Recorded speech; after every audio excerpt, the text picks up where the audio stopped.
wanted to roll to next, you know, that you always have reasons why a home doesn't sell, but there was an article this week from Truly about 8 good reasons why your home isn't selling. And, you know, I'll go through them quickly, but I think they bring a few really important points. First is you're overconfident. You know, being in a seller's market can sometimes lead you to be a little overconfident, a little, you know, over aggressive with your price. So, you know, number 2 is the house is priced too high. Home needs some TLC. Sometimes a home needs, you know, some finishing touches, whether it's staging, whether it's some paint, whether it's, you know, a couple little tweaks that you can do to the furniture. Or it just needs, you know, renovations, and you need to take care of some of those inspection items that could cause a buyer to be spooked and not want to buy it. Could be a problem with title. A lot of savvy buyers will do some research. They'll look into, you know, the clerk website. They'll see what's going on with the property, and sometimes they get spooked away from title issues. Photos. I can't tell you how often I see subpar photos. I mean, we have, you know, 2 or 3 professional photographers now. We shoot drone photos of homes. We do walkthrough videos. We do 3D Matterport tours. So we do a lot of really, really cool high-tech stuff for our listings. But not every agent does that. There are some agents that walk out with an iPhone, you know, and take photos. There's agents that don't even get out of their car to take the photos of the front of the home. You can see the mirror from the car in the photo. So if your photos are bad, if they're not edited properly, you know, it can cause a major hindrance. It can make the property not get online viewings. And today, the online showing is the first showing. You know, if you don't impress them with gorgeous photos online, then it's just not going to get the attention it deserves. So if the photos are subpar, maybe they were taken on a bad weather day, maybe the equipment wasn't properly used, maybe the editing's off, maybe there aren't aerial or drone photos to show off how big the lot is, but all those things are really important. You know, it could be a problem with your agent.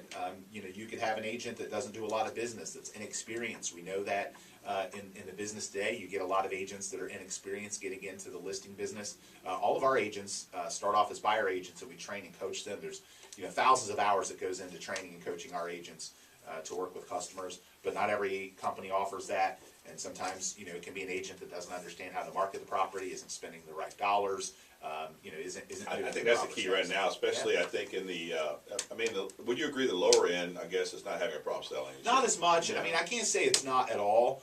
I think it's important no matter the price point. You know, I posted this past week. We have 4 homes above $1 million selling in July, and it's the first time our company's had, you know, over that many in a month. But at the same time, we give the same service whether someone's buying a $12,000 condo or $3 million home. I think every agent should have professional photos on their listings, or they hire professional photos in-house, however you want to look at it. You should have high-end photos for every property, no matter what. But you're right, there are some agents that can get away with not doing it on a lower-end home that's going to sell anyway. Yeah, and I think at the upper-end home, it's hard to sell, and a lot of times what you just see is they just stuck it in the MLS. And, right. You know, cross the fingers. Yeah. It's called the 3 Ps. You put it in MLS.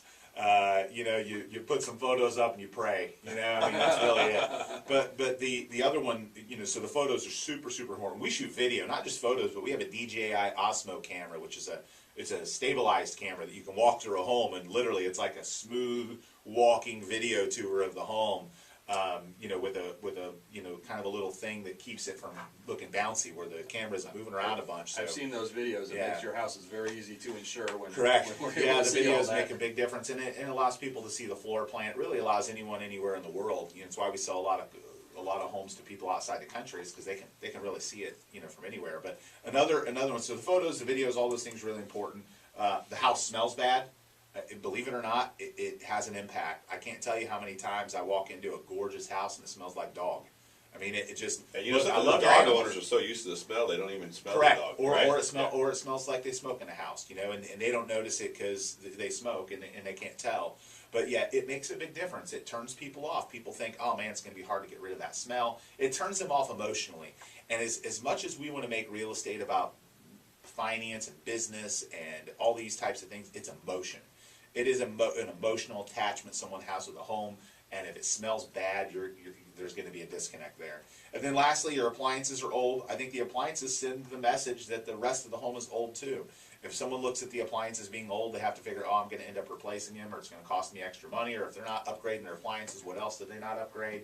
So there's a lot. Those are really some important steps that I think you'd But you look think at. a lot of the higher end stuff is, you know, I mean, I see this a lot. I mean, you're spending $500,000 to $1 million on a house, and you got outdated kitchen. I Yeah. mean, And sometimes It speaks to how well that house has been taken care of Yeah. sometimes. And one thing they didn't mention that I think is really important, and so I'm going to call it reason number 9. Sometimes your home isn't sold is because it just is normal. You know, like sometimes homes take a while to sell. Sometimes there are markets where it's a little saturated or the right buyer hasn't come along. Just because your home hasn't sold doesn't mean something's wrong. It could just mean timing isn't there yet. The right buyer hasn't shown up. Homes maybe take a little longer in your price point or neighborhood to sell. There's nothing wrong. The condition may be great. The price may be great. The right buyer just hasn't shown up yet. So there are some price points in neighborhoods where it takes, you know, months and months and months to sell, and there's others where it takes hours. You know, so it really does how vary. receptive are sellers is you come in, you get smell, and you know there's an issue with smell, or you see that,